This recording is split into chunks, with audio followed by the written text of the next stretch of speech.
Bienvenue sur Révolution 3.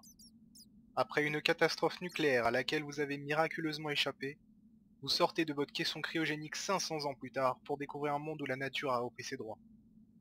À l'exception de quelques bâtiments en ruine, il ne reste plus rien de votre ancienne civilisation. Vous devez trouver un endroit où vous installer et repartir de zéro. Pour y parvenir, vous aurez à votre disposition plus de 200 modes orientés vers la technologie, la magie et la décoration. Attention, c'est un mode pack difficile au tir de progression bien défini, qui vous demanderont des semaines si ce n'est des mois pour les traverser. Et si vous pensez vous attaquer à un pack comme les autres, préparez-vous à être surpris. Les premières nuits pourront vous paraître paisibles, mais après une trentaine passée, une nouvelle mécanique fera son apparition. Les pleines lunes deviendront votre pire cauchemar, car durant ces nuits, les monstres apparaîtront en grande quantité et sans tenir compte du niveau de lumière, vous chassant sans pitié pour vous exterminer.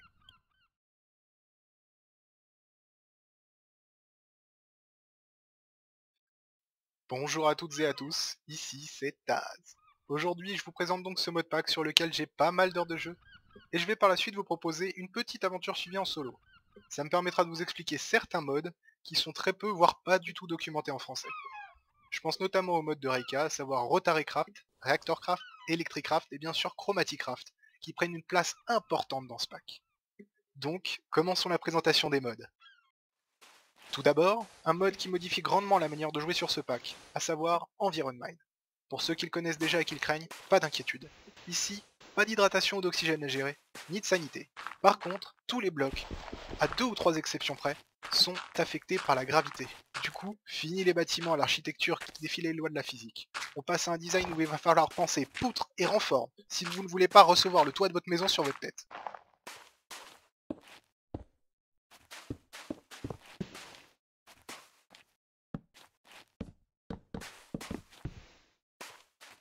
Pour avancer dans votre aventure, il va vous falloir des ressources. Donc parlons bien, parlons minerais. Ici, on oublie la génération standard et on passe à une génération par veine, un peu comme sur du GrecTech. Les minerais sont plus difficiles à localiser, mais quand on en trouve, on en a pour plusieurs heures de minage avant de voir la fin du filon. Dans l'Overworld, la plupart des minerais sont d'ailleurs remplacés par ceux du mode Harder Ore. Ceux-ci ne vous apporteront que quelques pépites au début, mais une fois que vous aurez mis en place un minimum de traitement, vous arriverez à tirer plusieurs lingots de chaque bloc de minerai.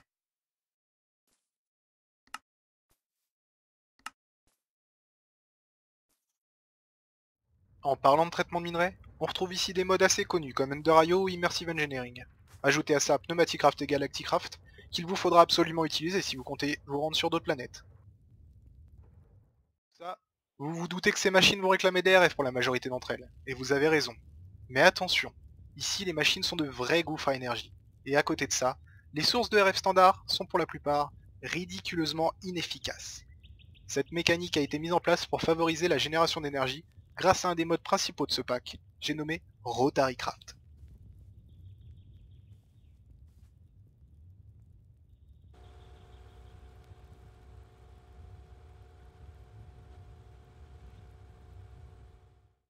J'espère que vous êtes prêts à vous accrocher parce que du Rotary, il va falloir en utiliser. Génération d'énergie, traitement de minerais, automatisation en tout genre et équipement de haut niveau, ce mode qui peut paraître compliqué au premier abord va se révéler un de vos plus fidèles alliés.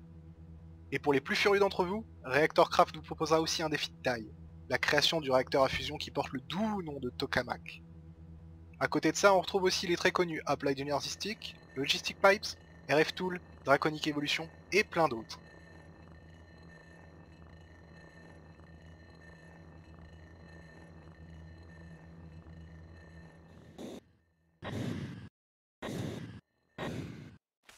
Quoi? Vous avez peur de vous lasser avec toutes ces grosses machines? Et vous aimez mettre un peu de magie dans votre aventure? Alors vous allez être servi. Un premier mode qui utilise la magie des fleurs pour vous fournir un grand nombre d'accessoires et d'outils très pratiques, j'ai nommé Botania. On retrouve aussi le très sombre Tomcraft, ainsi que ses add-ons Tomic Horizon, Tomic Energistic, Automagie, Tomic Tinkerer, Arcane Engineering et Forbidden Magic. Ouais, plein d'add-ons. Et pour monter encore au niveau supérieur en termes de magie, Chromaticraft est là. Ce mode de Reika basé sur l'exploration permet d'utiliser la puissance des 16 couleurs des cristaux d'énergie que vous trouvez dans le monde. Automatisation, accessoires et outils en tout genre, sans oublier des structures monstrueuses et un pouvoir sans limite. C'est ce qui vous attend dans ce mode ultra complet et pourtant très peu connu.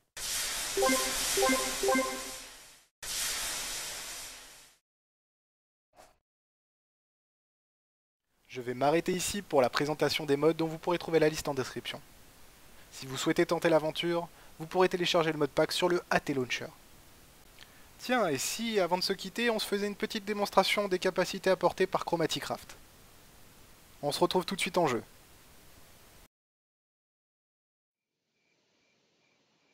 Et on se retrouve sur le serveur. Hop. Le jour se lève. Alors, qu'est-ce que je peux vous montrer? Bah déjà, vous voyez à droite de mon écran, il y a plein de petits icônes. Juste là. C'est les capacités Chromaticraft qui sont activées sur moi en ce moment. Donc là, par exemple, celle qu'on peut tester maintenant, c'est celle-ci. Hop, je vais vous montrer. Donc, je suis en survie. Hein. Je m'approche de Monsieur le Squelette. Voilà.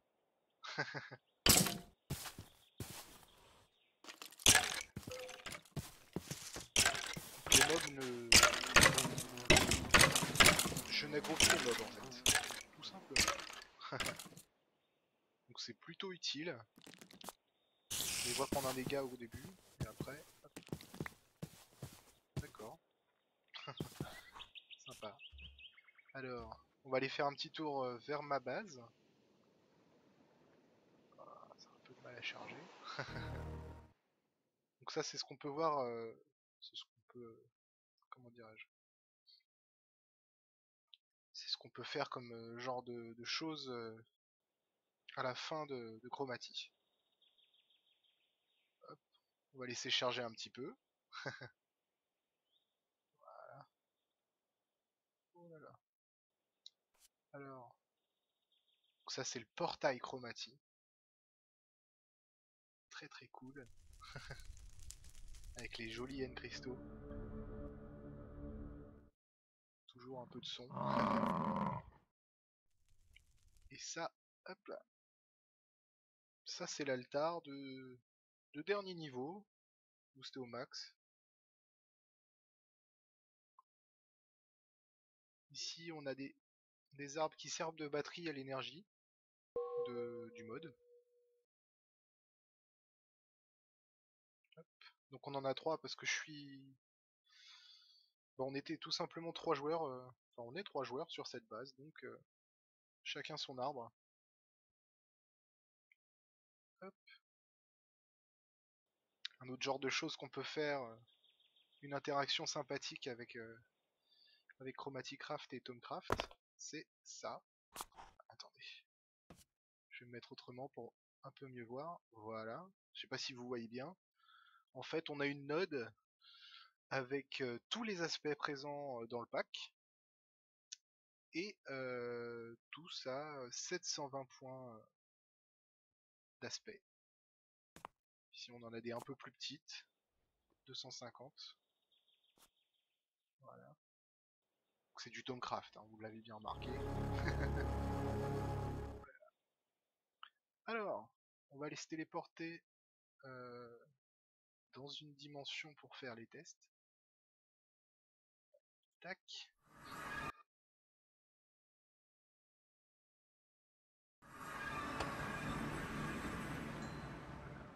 Ça devrait aller un peu mieux niveau FPS.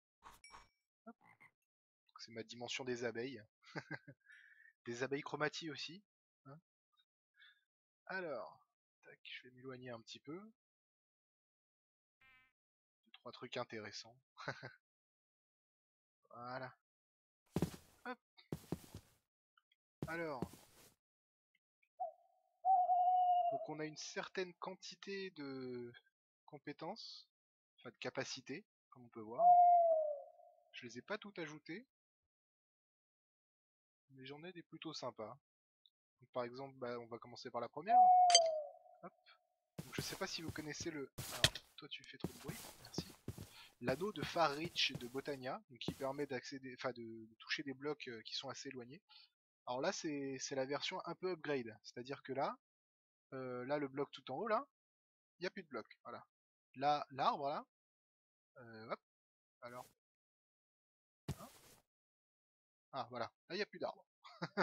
Donc c'est un chouïa plus loin, hein. On a la distance. Donc là c'est... Ouais.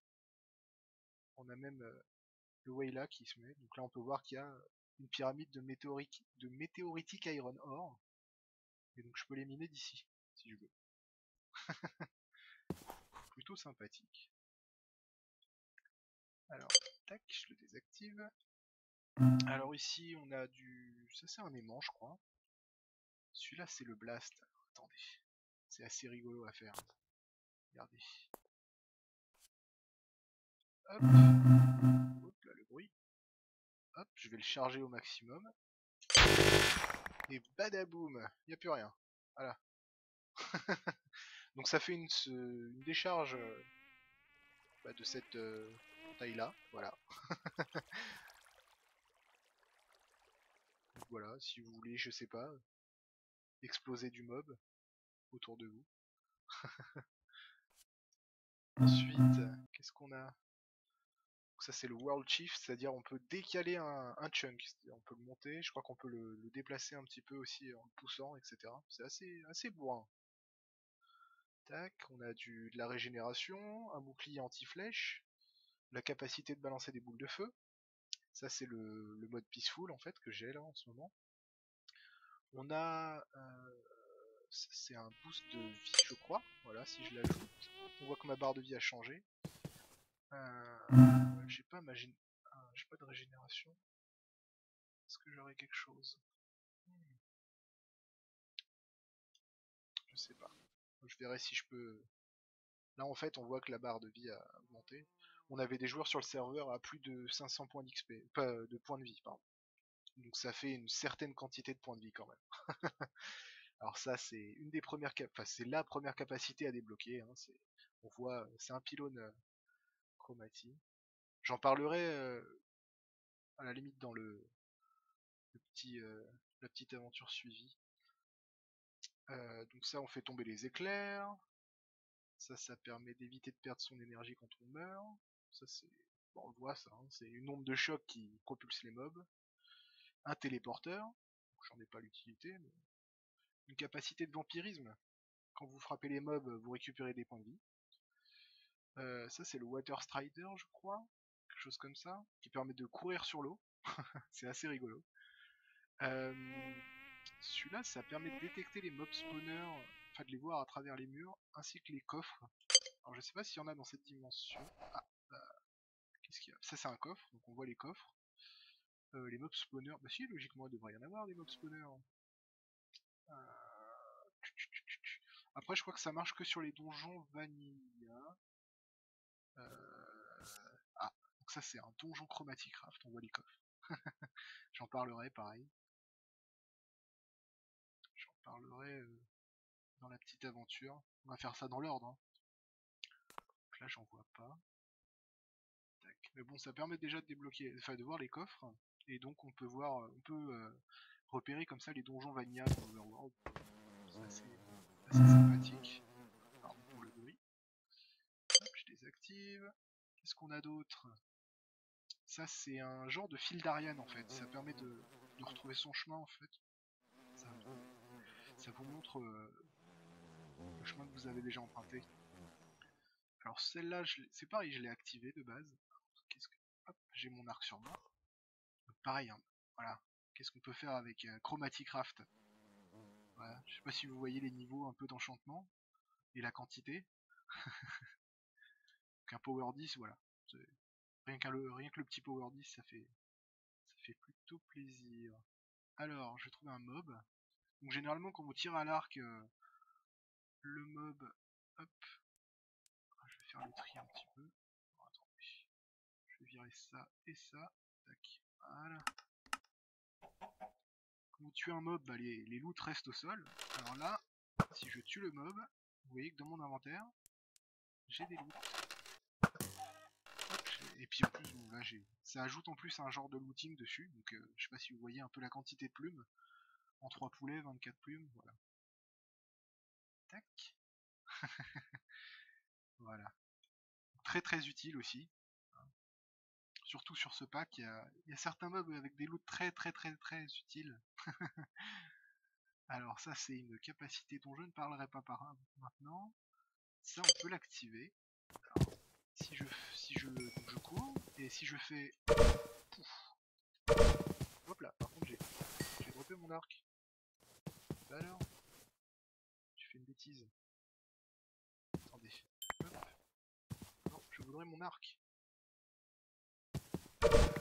Très bien. Ah, il est là. C'est bon, je l'ai retrouvé. Donc en fait c'est un, ouais, c'est un dash. Un dash qui nous téléporte en fait. C'est rigolo. Voilà. Tac. Je vais le désactiver. Alors ça a l'air d'être un tir orbital. Alors attendez. On va faire ça sur... Alors je suis dans une dimension... Je l'ai configuré en peaceful ma dimension. Donc forcément, là on va pas trouver d'ennemis. Maintenant moi ces cochons me paraissent être une bonne cible d'entraînement. Bouge pas à toi. Hein. Donc est-ce que je peux le charger? Non. Par contre si je le déplace... Ah oui. D'accord. Ah oui. Je l'avais jamais essayé celui-là. Hein. C'est efficace.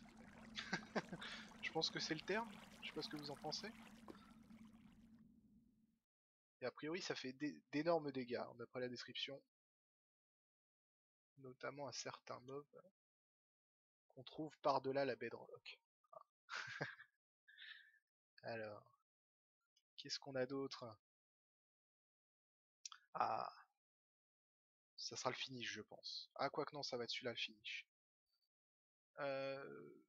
Celui-là, donc je sais pas si vous voyez, en fait on a un biome classique, un biome corrompu. Donc en fait c'est, vous l'activez, vous vous déplacez dans un biome corrompu et vous allez le faire redevenir à l'état naturel. Ça permet de purifier. Donc après faut enlever la source de la corruption, c'est du Tomcraft, hein, la corruption Tomcraft.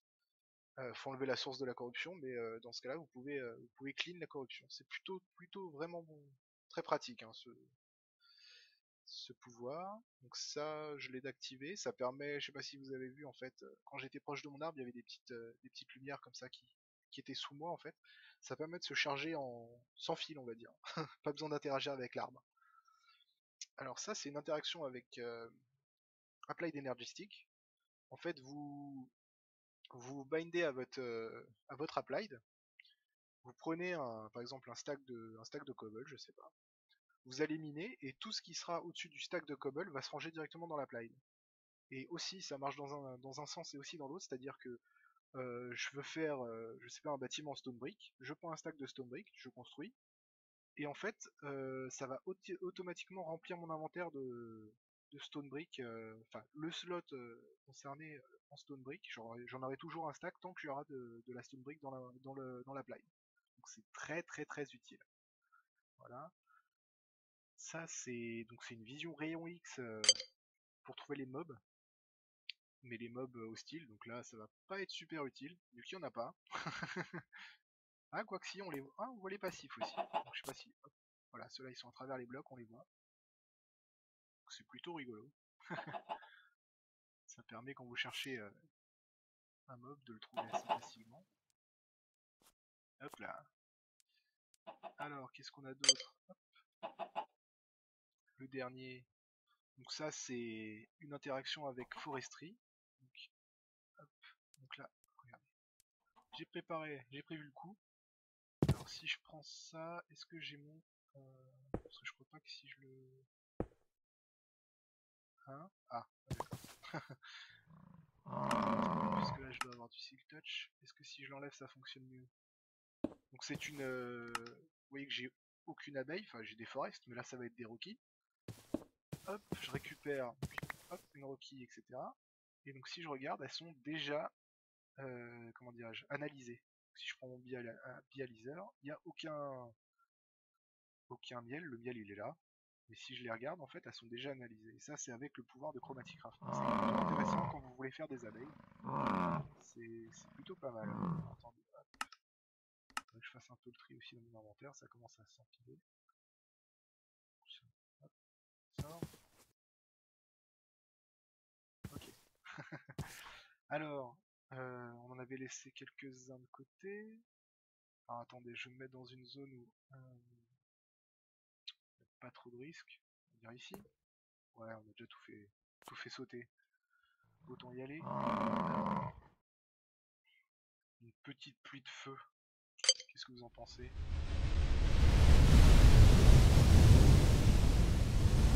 C'est plutôt cool, non? C'est plutôt terriblement classe, je trouve. Je sais pas ce que vous en pensez. Et ça, du coup, bah, enfin voilà. Je crois qu'il y avait un poulet ici. Voilà. Donc, ça enflamme aussi les blocs. Tac. Et c'est ce qu'il faut que je désactive. C'est pas des pouvoirs que j'utilise souvent. Ah oui, effectivement. Ah, effectivement. Oh là là.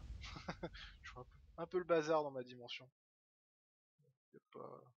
Ah, ah non. Pas le fuel. Bon, ok. Tant pis. Alors, et le clou du spectacle, donc c'est un pouvoir que vous obtenez vraiment à la fin, hein. Mais voilà, quand je disais des pouvoirs abusés, voilà, on a celui-là. Donc si je l'active, attention, paf, voilà. Donc on a un bruit assez sourd. J'espère que vous m'entendez le son. Ouais. Et donc là, donc je suis en no clip, c'est-à-dire je passe à travers enfin à travers pas mal de blocs. Donc la stone, la dirt, les choses comme ça. Voilà. Et donc je vois tous les minerais. Ainsi que tous les blocs spéciaux en fait. Donc là on a les minerais de tous les modes à peu près. Tac. Et donc voilà. Donc ça s'affiche. Ça c'est du chromatic craft. Là on a du reactor craft. Ça me paraît aussi du reactor craft ça. Petite ruche. Et donc voilà. Et là si je me balade. Hop hop hop. Je peux atteindre jusqu'à la bedrock. Hein. Je peux me balader sur la bedrock et là je suis dans le sol en fait.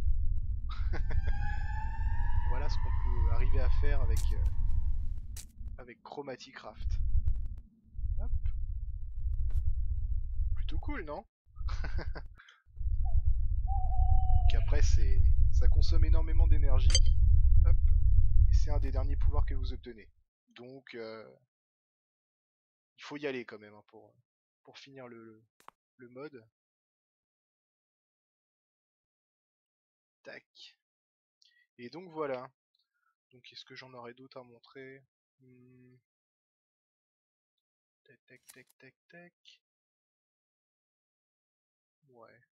Non, les autres, c'est... Voilà. Je les ai à peu près tous expliqués. Pardon. Et donc voilà. Donc, hop, tac. Je pense qu'on va se laisser là. Et du coup, j'espère que cette présentation un petit peu du modpack vous aura donné envie d'y jouer. Et, et vous aura donné envie de suivre un peu l'aventure qui va se passer juste après. Ah, petite démonstration encore.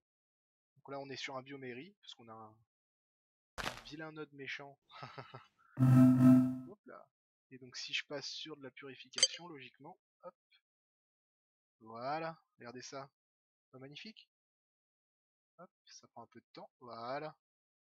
Et voilà, on repasse sur du grassland classique.